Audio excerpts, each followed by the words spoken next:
Cowboy Butter Chicken Bake, a wonderful all-in-one tray bake dish found in SkinnyAmerica. I love this dish because it's really, of course, very delicious. It's got the word butter in the title, so of course it is. But it's also really easy to make. And it's definitely one of those things that you can prepare ahead of time to save time when you want to get dinner on the table, or cook it earlier on and heat it up when you're ready to eat it. So I'm going to get started so you can see exactly what the process is, and then I'll get to show off the sexy food shots after.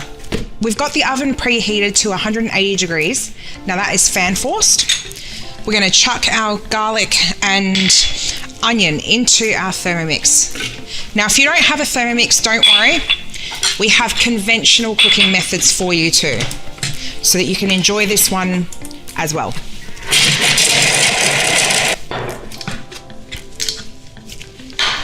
Now I want to just scrape the bowl down and add my oil so that the onion and garlic gets sauteed off. So you can imagine that if you're doing this in a conventional way in the book, you would just be chopping your garlic and onion and then popping it in a pan to saute off. So we're going to get that underway and then we'll move on with the rest of the recipe. Now we're just going to add a few more ingredients to make essentially what is the sauce of the bake.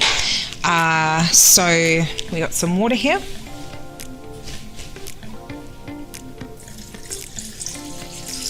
And a little bit of cream. Some chicken stock concentrate, of course, the magic ingredient. Wouldn't be a Skinny Mixers dish without it. That's it.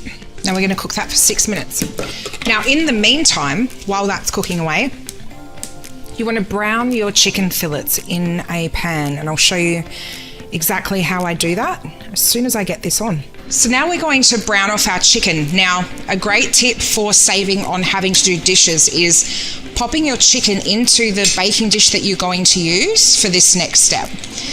And then you want to drizzle your olive oil, a little bit of olive oil over as per the recipe, and your everything salt. You want to make sure that you get it on all sides of the chicken and give it a really good rub. So, dirty hands time. I'm going to turn my pan on now to get hot. All right. So that's looking very pretty.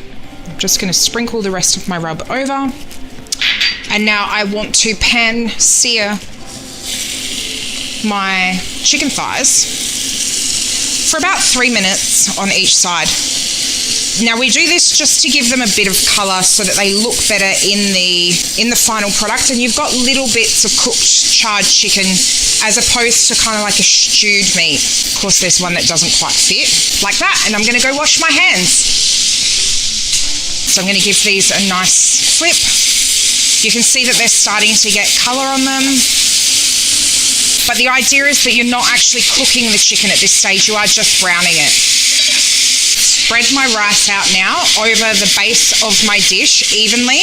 We use enamel or metal baking trays, but I've just found with testing that ceramic or cast iron baking trays take considerably longer to heat up and cook the food through. So just be mindful of that if that's what you're using at home. Now I'm going to put my chicken on top.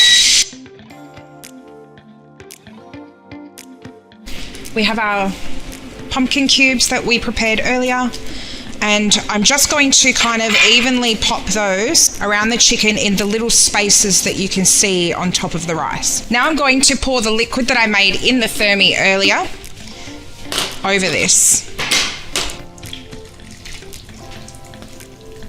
Back with the foil, and I just want to cover this dish tightly so that no steam escapes while it's cooking in the oven. And now we're going to pop this in the oven to bake, and I'll be back to show you the next steps when that's done. Now that the chicken bake has come out of the oven, I'm going to show you what the next step is. Don't burn yourself on the steam like I just did. It's looking good, but it can look a lot better. So we're going to take our chicken out and we're just going to pop it on a plate. And I wish that you could smell how good this is. It's so yummy. But this next step, like I said, is even better. So we've put our chicken off to the side. Now we're going to add our green beans or whatever veg you want in, and we're going to give this a quick stir up. Just be careful not to break up your pumpkin too much. And then we're going to pop our chicken back on top. So chicken goes back in, but we kind of rest it on top because this is the step where the magic happens.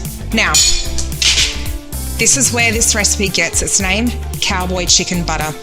We have some melted cowboy butter here, which is so yummy. If you haven't given it a go yet, it's zesty, it's got a little bit of a hint of spice, lots of garlic, all the good things in life. And I'm just going to baste these chicken thighs now with the butter like so.